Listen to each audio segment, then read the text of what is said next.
All right, everybody, I want to welcome you to Baseball Beyond Borders webinar series. These webinars are a way to stay connected with community while highlighting life beyond the foul lines. We will continue to offer our webinar series in alignment with our Moving Beyond 12 9-inning framework that connects student athletes' passions to their academic futures. Baseball Beyond Borders welcome you to our village.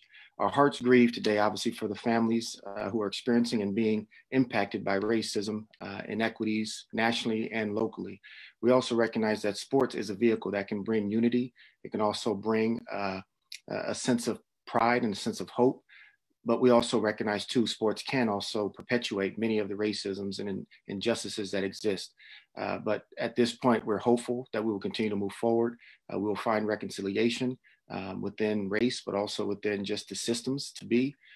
So we're just honored to even have the ability to have these conversations, because it's important that we continue to be in positions to talk about it, but also celebrate and uplift those who are doing the work out there, but also recognizing the paths that it takes.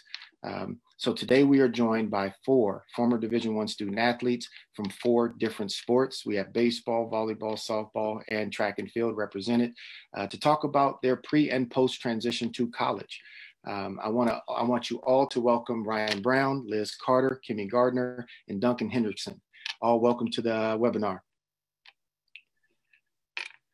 So thanks. Thanks for having me. Thank you. So we welcome you all to our webinar, and should you have questions for the panel, we ask you to use the chat feature, and we will work to accommodate all questions in the time available. For those joining us on Facebook Live, you can also leave your comments. We'll be monitoring those if you have questions for them.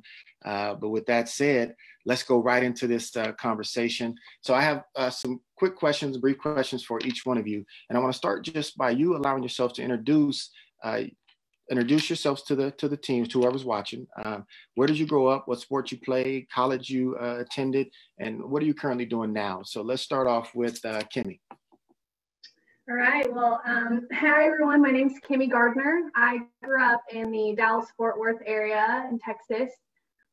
Ended up going and committing in high school, played some volleyball at Mississippi State University in the SEC, and then after my freshman year, I did make a transfer choice, and I went to University of Oklahoma, finished my degree there, so Boomer Sooner, and then I graduated from Oklahoma and made my way up. Wanted to still play some volleyball. I did my 5th year of beach volleyball up at the University of Washington, where I met these fellow people with us on the call. Played some beach volleyball there, did grad school, and then finally decided to hang up the bare feet, I guess at that point, hang up the cleats and be done with volleyball and transition to, I guess, the workforce, you could say. And so I went back to the University of Oklahoma, worked on the athletic department there, selling seats for the stadium at OU, and then just got a recent great opportunity to stay with my same company called Legends and move out to San Diego, California at the beginning of this year to work on a new stadium project with San Diego State. So now I'm in San Diego, having a good time in California, and yeah, just excited to be here. But that's my story in short, I guess. All right, thank you, Kimmy. Let's go ahead. Duncan, can you tell us about yourself? I grew up in Shoreline, Washington, and played baseball at the University of Washington. I'm now a business intelligence analyst at a company out in Indiana called Automotive Finance Corporation. And that basically means a lot of Tableau, which is a software for data visualizations, and I analyze risk. So that's most of my intro. Thanks, Duncan, because the way you announced your position, it almost looked real fancy and it was serious. So I just wanted to make sure we clarified. I'm sure we're going to come back to that. Because business intelligence, that does sound real fancy. Liz, tell us about yourself. Yeah, so I grew up in Austin, Texas, and Kimmy and I actually didn't know each other before meeting up in Washington, but ended up playing softball at Texas A&M Corpus Christi. Had a good time, learned a lot, and then made my way up to Seattle, Washington for graduate school, where, like Kimmy said, got to meet these amazing people and did some work with the UW softball team, and then was fortunate to coach the Garfield High School softball team, won state, which was awesome. And now I serve as the program coordinator for Moving Beyond 12 with Baseball Beyond Borders, and soon to be future math teacher and high school coach back in Texas. All right, and congratulations on completing your teacher certification. Is that right? Yes, passed my test, so thank you. So Ryan, you want to tell us a little bit about yourself?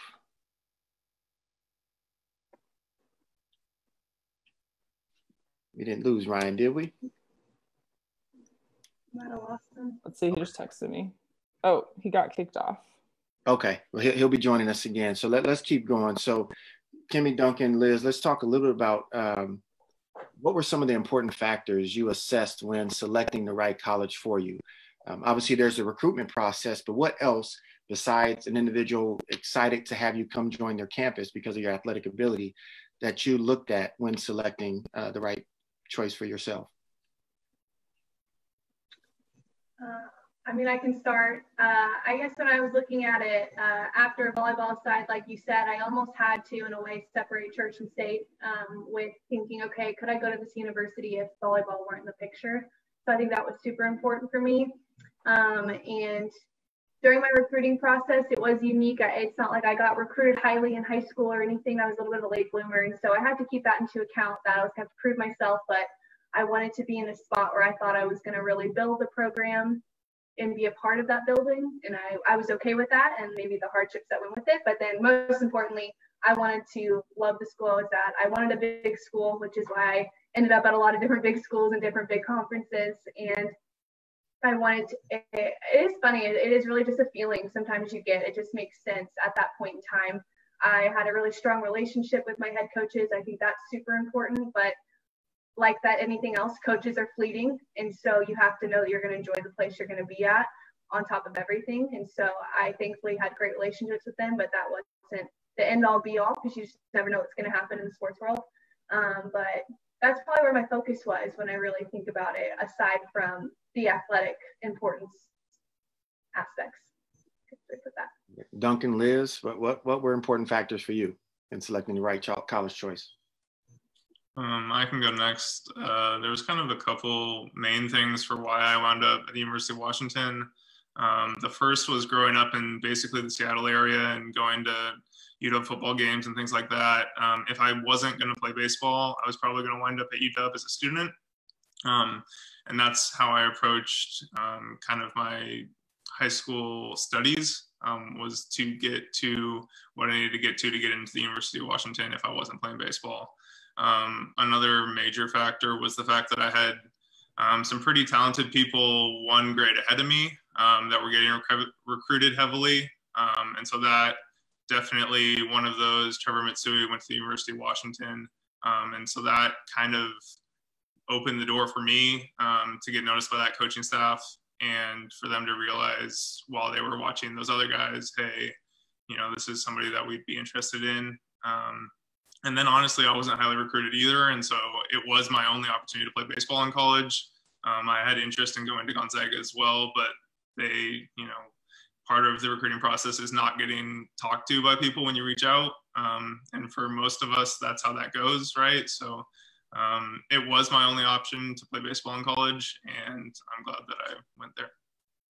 Wonderful. Ryan, it's good to have you, man. I know we had a little technical difficulties. If you can, go ahead and introduce yourself to those that are watching, a little bit about where you grew up, sport you played, and college you went to. All right. Can you hear me now? Yes. All right. Sorry about that. Internet trouble. Yeah, so I'm originally from Baltimore, Maryland. I moved to Seattle, though, in high school, freshman year, and I went to Renton High. And, you know, growing up, I played baseball mostly. That was my every spring I showed up to play baseball, to good and bad effect. By my senior year, it was more on the bad. So I said, I'm going to try something new. And I tried track and field for the first time in 12th grade, and just followed a girl there. Actually, my girlfriend at the time was on the track team. So I decided to go do that, and ended up, you know, winning state in the 800 and the 4x4 at Renton High. And, you know, decided to try it out in college and went to University of Washington. I was already kind of on my way there, just academically and all that, and went through the process of choosing a college just based on, you know, going to school and trying to figure out a place I wanted to be. And being new to Seattle, going to UW made sense just in that I was still getting comfortable with the area, and I didn't want to up and leave again, so and reroute myself. So went there and ran track and had a good career there. And afterward, I was lucky enough to go professional and ran professional for 4 years following my college career. And after that, went and joined the workforce and did a few different things, and kind of has led me back to sports in a way. And I work for Up to Us Sports now, a nonprofit that kind of helps organizations throughout America build their sports-based youth development programming and assist them in training coaches and building capacity through offering up people to help them out. Yeah, thanks for sharing, Ryan. And I do have something I want to ask. There was something interesting that you mentioned. You played baseball for 4 years in high school, and then all of a sudden, your senior year, you made a transition to track. Was track in the picture prior to that, or did you just all of a sudden win state, and now went on to play or run collegiate track after 1 year? It was in the picture such that, I mean, I had decided to try cross country that summer before. I didn't run that season just because I didn't like long distance. But yeah, it was just kind of a out of the blue type thing. One of the coaches at school always thought I'd be good just looking at me, I guess. And so the security guard would always say, "You need to come run track." And like, that was kind of the seed that planted, but I know you can't get cut from that. And so that was kind of the main reason, truly. But that's a story I did not know about, and we got to talk more because that's something that needs to be said, right? Liz, talk. So let's get back to that question of some important factors that you use in assessing in selecting the right college for you, particularly going to Texas A&M Corpus Christi. Yeah, you know, I will echo Duncan and the fact that the recruiting process can be really difficult and grueling and at times really defeating. You know, but I wholeheartedly believe that if you want to play collegiately, that there's a place for you, and you know, it's about finding the right fit. And for me, you know, I didn't know what I wanted to study, but that was something that I looked at. And I think it's important, if you do know what you want to study, that you find a school that aligns with that academically. I also chose a school that was still close to home, but far enough where I didn't feel like I was a neighbor to my family. But, you know, I wanted them to be able to come and watch me play. And that was something that was, you know, so vital in my career and something I really valued. So I think, you know, really in assessing, do you want to go out of state? Do you want to stay close? I think, you know, those are just some important things to think about. But all in all, you just want to find the best fit. And as we know, if that's not on the first go, it's okay. You have the opportunity to leave, and that's okay too. So just try. It's a hard decision to make when you're 16, 17, even 18, but do your research and figure out what's important to you. Good. So that's a good segue to talk about kind of, you've officially started college, right, as a student athlete. Talk about the transition, or and what advice would you give for individuals who are getting ready to make the transition, or even thinking about what that transition would look like as a student athlete going into college? Kimmy, you can start. Yeah, so it's a really important question. I think something you have to really think about before you dive into being a full student athlete, because you have one of the best experiences if you find the right spot, but you just have to go in understanding it's going to be a completely different experience from your friends from high school that are maybe just going to college, going to rush, or, you know, do something, whatever makes sense, and not be an athlete in college, which is totally great too. But your priorities just have to be in line. And everyone tells you time management, but it can't be more true. It's just, and you learn it pretty quick. It's kind of nice. You get thrown onto a team where everyone's learning at the same time. So if you're lucky enough to get thrown in with some fellow freshmen, you're maybe thrown into the fire, but you have people alongside that know how you're doing. And you have so much help on campus that you need to utilize. I think it's asking questions and being willing to not be almost independent sometimes. And I had to learn pretty quick on who I could lean on and prioritize what was important to me. And that was, of course, academics. And then it was my sport. It was earning my time on the court. That was important to me to make sure that was in line. And then it was building a community that I could have to help me when I wasn't on the court. But it's just, yeah, it's growing those priorities and prioritizing ahead of time and knowing your experience is going to be different from others around you, but it's one of the most unique experiences to talk about on the back end. So it's worth it, but you have to understand that it's not just going to be easy, and it might not be maybe the most fun route, but I thought it was. But that's just my outlook on it. Wonderful. Duncan, what's your thoughts on the transition itself?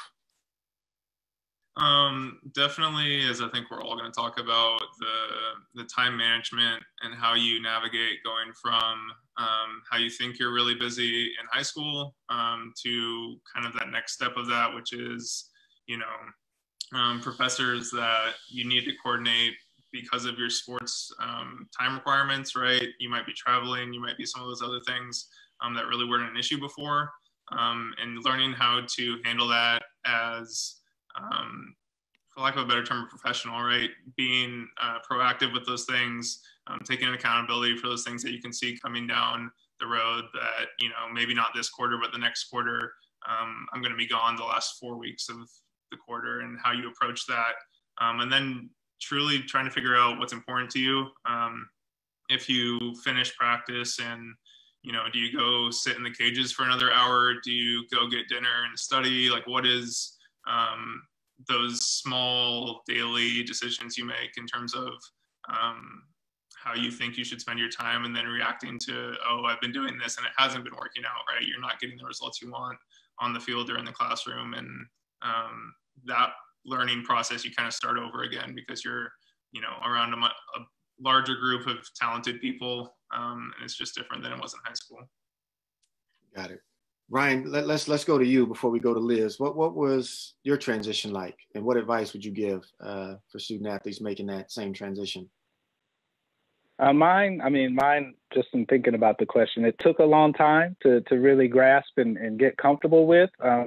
And part of it stems from, I mentioned I was already kind of going to UW, and then being an athlete was kind of a afterthought. And then being a Division I athlete was kind of undertaking that I might not have completely understood when I, signed up to do it. And it's a lot of different and competing responsibilities, and there's nobody necessarily there to hold your hand and tell you when and where and how to do things.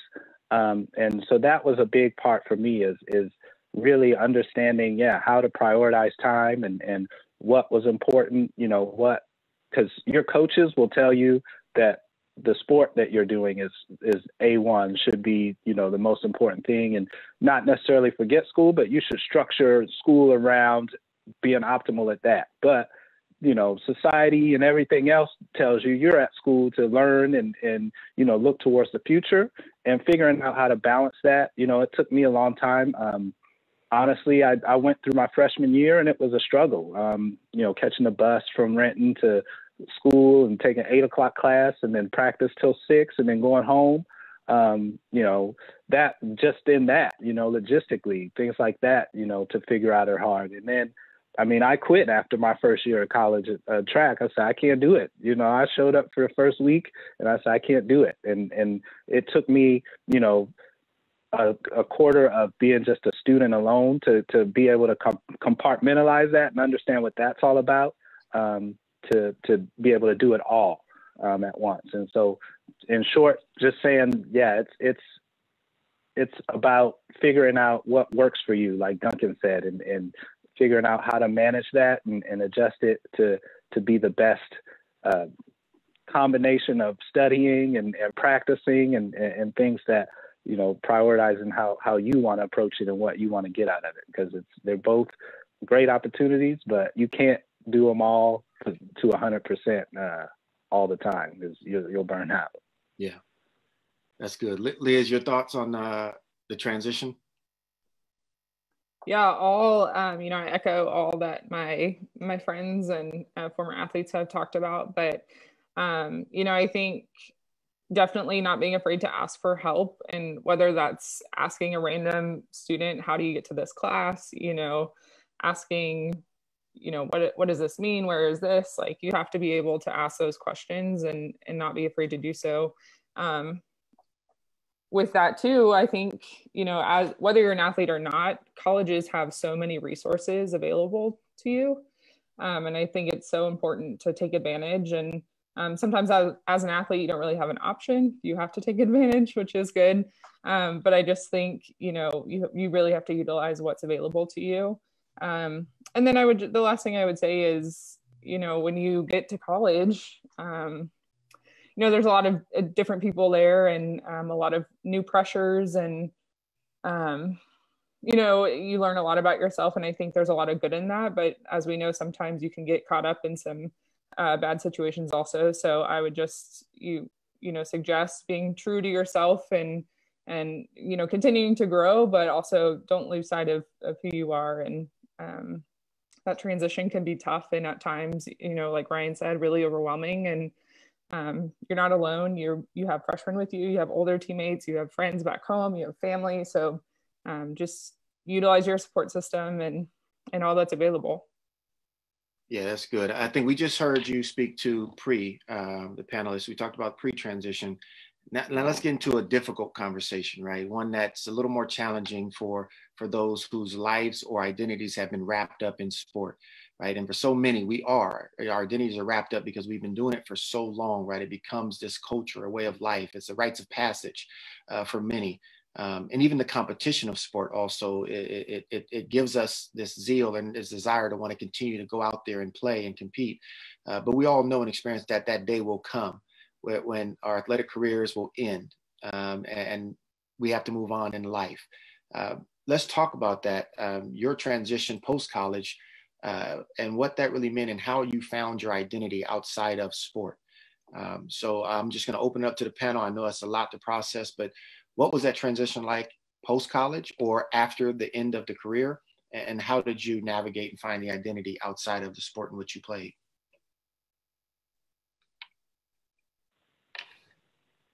Well, I can start in saying, I was lucky enough to keep competing after college. I had 3 or 4 years where I just stayed training like I was in college, and had a professional uniform and flew around the world and country to continue to race. But again, that also created a dynamic because I wasn't in college anymore. And so I still had to look to the future and try to figure out, what am I going to do next? I'm not, going to class or anything like that. And I'm barely making any money doing this. So I got to know what to do next. And as far as finishing up sport, like, I can tell you that I had a bad race at U.S. championships, and I knew it was over for me. Like the sport, the game told me time to go. And after that, it was some time of just kind of figuring out, who I was other than a runner. And with track and running, it's so accessible that a lot of people do hold on to it for a long time and think they're going to make the next Olympics or whatever their goals might be. And they hold on, but I was able to kind of cut it off and take that competitive nature and try to bottle it up into trying to find a job and taking those things that you do gain from sport and try to channel that energy. Because I think that's what it boils down to, and coming to that realization is, how do I channel this energy that I use in training or competing, and channel it towards something that, is more long-term. And finding a job and playing, flag football, kind of picking up some of that stuff that you might have to let go because you're a college athlete and you can't really be doing, still sparking that competitive interest with that, but then bottling up those lessons that you learn that are unique to being an athlete and trying to use that in everyday life. But yeah, it's hard, and I think that everybody has to come to their own realization of what that means and how they best can channel that energy going forward. But yeah, I figured out a way to do it, and it's helped. And I think these people here will tell you, like, me and Duncan always talk about finishing on the podium. And I told him, like, anything, anything like homework or a test or a speech, whatever. I took that from track, and it's like, it helped me because that still me feel like I'm competing like it's track, but, I'm doing it with everything. So hopefully I beat one of them on this panel today, and I'm top 3. So That's good. That's good. Other thoughts, Kimmy, Duncan, Liz, what was that ending like from sports? And it's not over, I don't want to make it seem like it's doom and gloom, but how was that transition? Yeah, no, I can go next. It's interesting. Yeah, when you look back, I think I was maybe, you don't realize until when it's over, you're just like, oh man, it hits, and it's weird. I guess same way with Ryan. I think I knew when my last game was, I knew I was going to be done after my beach volleyball season, and I decided I wasn't going to try and go overseas. I was like, it's going to be it. And I did have that ending, so I saw it coming. So I was able to really enjoy the ending process. I guess enjoy as much as I could.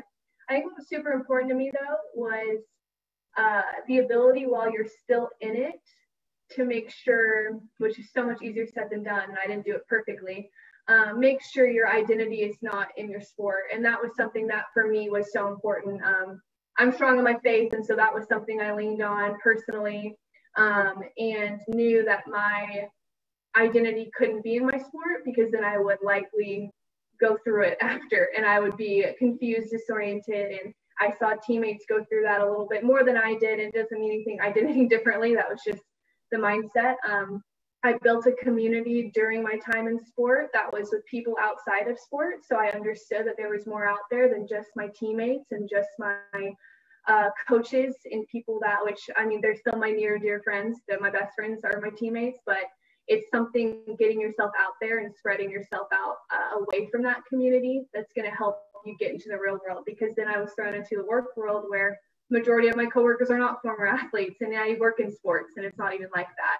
And that's totally great, but I was able to, now lucky enough, get into a job in sports that I really like, a lot of because I was a former athlete, and I understand that and I recognize that, and I've used that to my advantage. I think that's awesome. It's not something we should shy away from saying, which sometimes I do in certain situations, because you don't want to seem like the person out there. But leaning in on people and networking, I guess is the word, before you leave your sport, I think is something you have to remember while you're in it, which is so hard while you're in it, because you're just so, my sport's the best, what's happening is the best, this is like my prime. And really separating the two and finding your identity in something else is something I really had to work for. But it paid off in the long run. And like Ryan said, I'm like, the things you learn from being an athlete are why we're in these positions now. Our competitiveness, our drive, our mindset. You're just different when you go through what we went through, I guess you could say. And it's an advantage that you need to use and voice, but also understand it's not the only thing that makes you who you are. So as cliche as that sounds, I feel like that's the only way to really explain it. But it's not easy, and it takes time. Like Ryan said, everyone has a different timeline, and in the end, you have to figure it out for yourself. So. Thanks, Duncan. Liz, thoughts on the transition? My transition, kind of the way I went into college similarly, was, pretty focused on the academics, and the realization as a college baseball player come sophomore, junior year, you have a pretty decent idea if you're getting drafted or if pro ball is really in the picture for you or not. And even if it is in the picture, by then you've also had enough friends that have played minor league baseball for 1 to 3 years and then been out of the game. And so you do think about, okay, I'm getting this degree, or I'm working towards this degree, but what does that actually mean, job-wise? I got my degree in economics, and really that just boils down to trying to make the best decisions you can.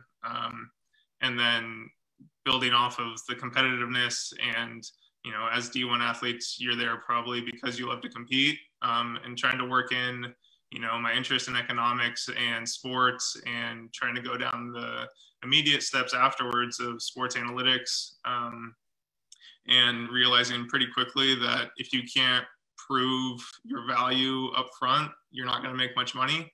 And so it's really one of those specific areas within sports that you kind of work in something else and work on your own projects, or work on something that interests you in your free time. And that's kind of why I went into something besides sports now. And that just boiled down to, I built through some internships immediately after college in the master's program, some software skills with Tableau and some general analytics skills in business settings. And that was the initial biggest hurdle, is people don't trust just anyone with their data. So getting some actual real things to work on, proving that you can do meaningful things with that data. And for me, that was kind of the initial steps to combining, okay, I'm no longer an athlete, but I still love to compete. I still love sports. You know, how do I keep that fire of that interest alive while still doing what I know ultimately I need to do to make money? That's good. Liz, your thoughts? Yeah, I mean, you know, it probably took me until my senior year of college to really get involved outside of just softball. And, you know, I was really grateful for those experiences because, like Kimmy said, you get to meet people outside of your sport. You know, for most of my life, all my friends had played softball. And it was refreshing to meet some new people with different ideas and different backgrounds. You know, I got to become involved more on campus, which in athletics, it can really feel like you're your own bubble. And it, you know, I started to kind of learn some things about myself and get some new experiences that I really do think helped, you know, my identity as still an athlete, but also, you know, who I was outside of the sport. You know, thankfully our graduate program forced us to do a lot of self-reflection. We had to do some values exercises, and, you know, we had to write, you know, what is our why? And I know we've talked about that previously, but it's so important to, at a younger age, and the younger the better, just to start to understand who you are and what makes you. And while your sport is a big part of your identity, it definitely isn't everything. And you know, think about what that means to you. And you know, like some of them mentioned, you know, the things that you learn as a student athlete are so valuable in life and make you a great partner, a great you know, worker, you know, whatever it is that you're going through. Take those lessons that you learned as an athlete and find ways to infuse them into what you're doing now. And you know, it takes time. Like they said, you're on your own timeline, and you're not expected to just take off your uniform for the last time and jump right in and have everything figured out. Like, it's okay to take some time and do those reflective, mindful practices to really find out what that is. But yeah, they all said great stuff. And I think every day, I know for myself, you know, I still find out things that I enjoy doing and things that I claim as part of my identity. So I think it's an ever-going process. Good. So to recap what we kind of heard, and hopefully those that are listening also recognize that there's importance in really coming into your sport, or at least not being so wrapped up at the onset, right? But oftentimes that can be a challenge for some if they aren't able to see the gifts and the talents that they exhibit that goes well beyond just their ability to be on a field or on a track to participate, or on a court for that matter, for my volleyball folk. But also just understanding the flexibility needed, but also the realization, I should say, of assessing kind of who I am and where I'm at. Even as Duncan mentioned, like that junior year, it's like, okay, we're coming to a point in time that I'm going to have to make some decisions and what this looks like, and getting a lay of the land. Even from a standpoint of internships, it's like, I don't want to just jump into the workforce if I have the ability to kind of test the waters and see what exists out there that really aligns to my passion. And that's something that we talk about with Baseball Beyond Borders. We want to make sure we connect student athletes' passions to their academic future. Don't get tied up in just one aspect of it, right? There's so much more. Be multidisciplinary to a degree. Diversify yourself to the best of your ability. And for some, you also can find your identity being connected to sports still. You know, because the business of sport is so big, it's so vast, but it's not meant for everybody either.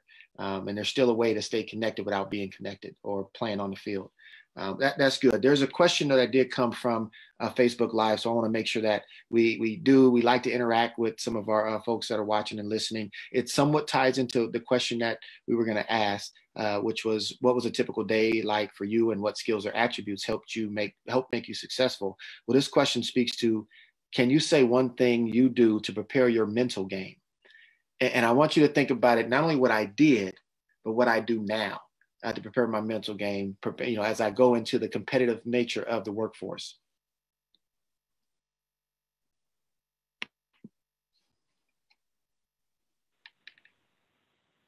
Something that's worked for me, especially as I've gone more into a professional setting, is these problems or these things that you're going to do, or this homework that you're going to do, or these reports, or anything that you kind of have coming up that makes you nervous or gives you time to think about it. It's with you all the time until that comes. And I used to think about races all week long. I would look at who's in the race and worry about how fast they've run and, what medals and awards they've gotten, and I couldn't do anything about that until race day. But in life now, channeling that energy again, I write down like, okay, I'm going to say this in that meeting, and I write it down so I don't forget. And I know that it's a good point. And to get my mental right, I pull in and take in all of that stuff that comes to me throughout the day, the week leading up to that time. And, that when I show up for that meeting or I have that presentation, I'm ready because I've been preparing and putting everything that I've thought about down on paper and kind of sifting through it and preparing. So boiling it down, distilling it, being prepared, and doing what you can to be prepared and feeling that way when when it's game time, so to speak. So love it. Yeah, I think going off Ryan, I think preparation is huge, because I think then once you're put in the pressure situations, whether that's in your sport or in work or a big presentation or something, that preparation is what's going to get you through the presentation or through the game sometimes, because you could black out or something could happen. But if you're prepared deep down, you're going to be fine. But I know for me, mental game wise, when I think back to sport versus now, it's funny. In sport volleyball, if I overthought ever, I was terrible. Like, I could not be the overthinker. So I was the opposite of Ryan. I would not think about who we were playing as much. Of course, I'd prepare, watch video film to an extent, but I was not over there, because if I started doing that, I would psych myself out. So I was very much the type that couldn't overthink. I just would, and I think it's my vibe in general. I'm very chill. I'll just kind of go with the flow. As a consistent player, I didn't really do too. I was never super, super great, but not terrible. And so just staying in the middle. But really overthinking is what, as long as I was prepared, I just leaned on that and was like, well, whatever happens, happens. But now I feel like in the workforce, I've had to take a little bit more ownership and be a little more prepared in the way I present myself. And but I still go back to that same thing, where as long as I'm prepared, then I'll be ready when game time comes. So that was always my mindset. Nice. Duncan? In a similar idea on preparation, baseball specifically, confidence is huge because of how much you fail. And going back to, you build that confidence up and you build your idea and how you carry yourself based off that preparation, right? So if you put the time in the cages and you do what you need to do, very similarly into business, if you do the things that will result in being prepared for either that meeting or that specific report you need to give, those are the things that prepare you. You walk in and you can do exactly what you need to do. And then on the flip side of that, kind of controlling what you can control. So let's say it doesn't go right. Let's say you strike out, but somebody throws 99 on the corner every time. There's certain things that you can and you can't control. And being honest with yourself in terms of what you could have done differently, especially in business too. Let's say you present the exact presentation you want. You make the exact, analytical prediction, whatever it is, but either your boss doesn't like it or it turns out you missed something and there's an error, right? Being transparent with yourself and being able to reflect on those things and what could I have done differently, or what did I do right and it just was a bad break, or how you improve moving forward is something that I learned in sport, and also is important in the mental aspect of how I approach my job now. Liz, your thoughts? Yeah, I mean, I think, you know, playing softball and like Duncan said, it's a game of failure. And, you know, at times you can get really caught up in the numbers and letting that define you and your success and who you are. And, you know, I think the mental game is really a make or break between good and great athletes. And, you know, I'll be honest, I struggled at it. You know, looking back, I wish I could have been stronger. And, you know, I wish I didn't wear every bad outing as hard as I did. And, you know, I think especially in a pitching role, you can take a lot of that pressure and put it on your back and the success of the team on your back. And, you know, I just wish I would have just let it go and, you know, be more confident in who I was. And like Kimmy said, like, you compete your best when you're relaxed and you're confident and you trust in the work that you've put in. And, you know, as soon as you start to get tight, you start missing. And you start trying to focus on controlling things that you can't control. So, you know, I think you just got to be confident. And I think you really just have to be able to flush mistakes or errors or whatever it is and work in life and be resilient and keep moving on. That's good. So I heard preparation being one, obviously visualization. I was teasing out a little bit of that from the conversation. Confidence. A lot of people do overthink things, right? It's like, just go play, right? Don't think about it. You will overanalyze the situation in a sense where you'll become paralyzed. And therefore you'll never step into the box, or you'll never get that dig, or you'll never be able to get out the blocks. And I think a lot of times we also talked about what's in your control.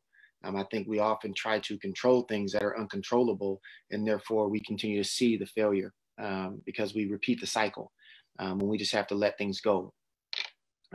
That was good. I appreciate that. So we're going to jump right into our lightning round. I know we're running short on some time, so I'm going to ask a bunch of questions, and I do have a lightning round question that's coming from Facebook Live, so I'm going to include that in. That's how we do it. We just be nimble and flexible in this. So I want to start off. What is, as a matter of fact, who was your favorite teammate? That was the question that came on Facebook Live. Who was your favorite teammate? Let's just start off. We'll go Liz, Kimmy, Duncan, and then Ryan. Oh gosh. You know, I actually was fortunate to play collegiately with my best friend and we played Little League when we were 8 years old, when we first met. So, you know, she was tough. She told it to me straight, kept me in line, and, you know, always supported me and pushed me to be the best. So her name's Aspen. All right. Kimmy, who was your favorite teammate? Oh, I don't like this question. Had a lot of great teammates.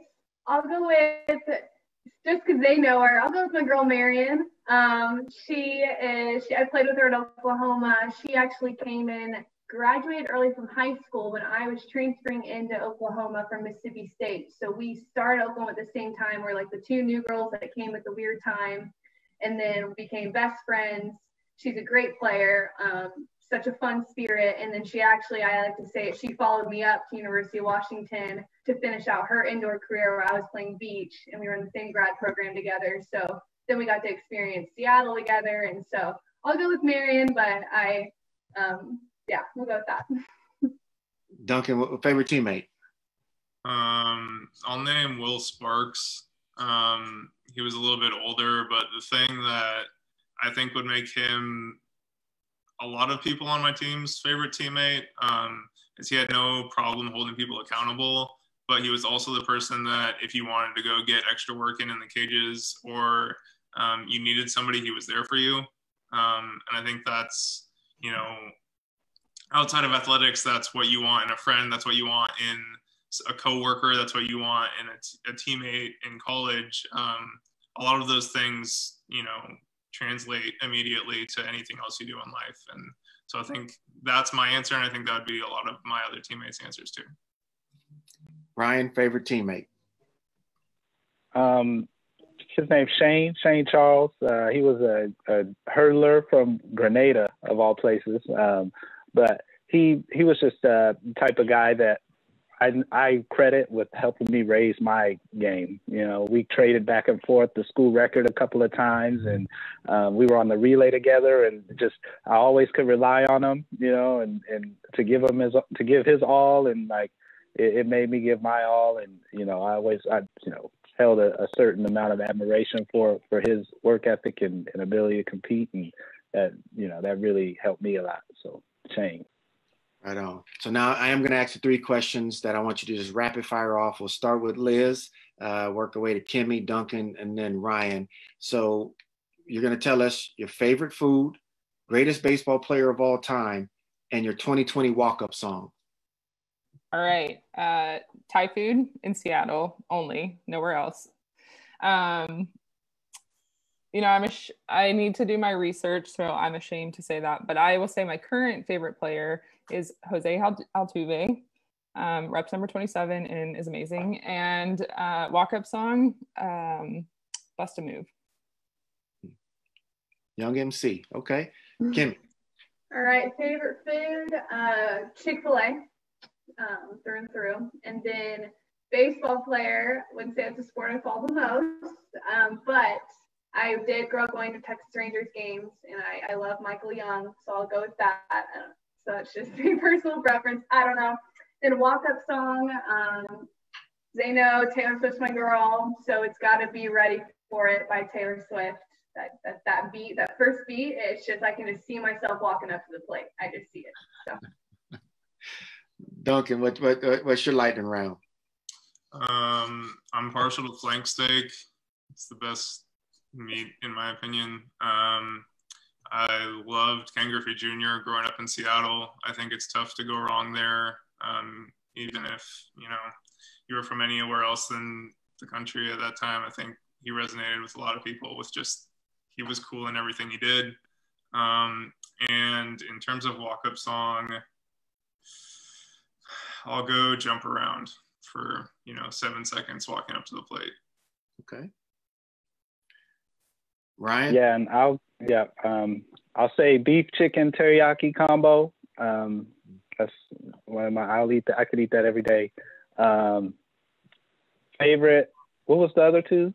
I'm sorry. It was greatest baseball player of all time, and then your favorite, not greatest. I'm sorry, your favorite baseball player. Yeah, I got it. 2020 walk-up song. And that song, yeah. Manny Machado when he was with the Orioles, though, pre-San Diego Manny Machado. And walk-up song it's kind of old school, but Silver Shadow by Atlantic Star. That gets me fired up every time. You took it way back, brother. Atlantic Star. I love it, man. Hey, you know what? I want to thank y'all for joining us for this webinar. I appreciate you sharing your story, a little bit about your transition from to and from college. I think it speaks volumes for those that are listening to understand kind of what that means and what it takes. So we appreciate you, Ryan, Liz, Kimmy, and Duncan, for joining and sharing that experience about Division I, being a Division I student athlete, and kind of where you're currently at. And I'm grateful that you are healthy, you're safe, and obviously hopeful as we continue to move forward. For those watching, be sure to complete the survey at the end of the webinar that will pop up on your screen. For those on Facebook Live, we will actually put the link to the survey in as soon as we wrap up this webinar. You can also stay connected to us via social media. That's at BBB Inner City, whether that's your Facebook, Twitter, or Instagram, to stay up to date on future events. Make sure y'all stay safe, healthy, and hopeful out there, and we'll see you at a ballpark soon. Thanks a lot, y'all.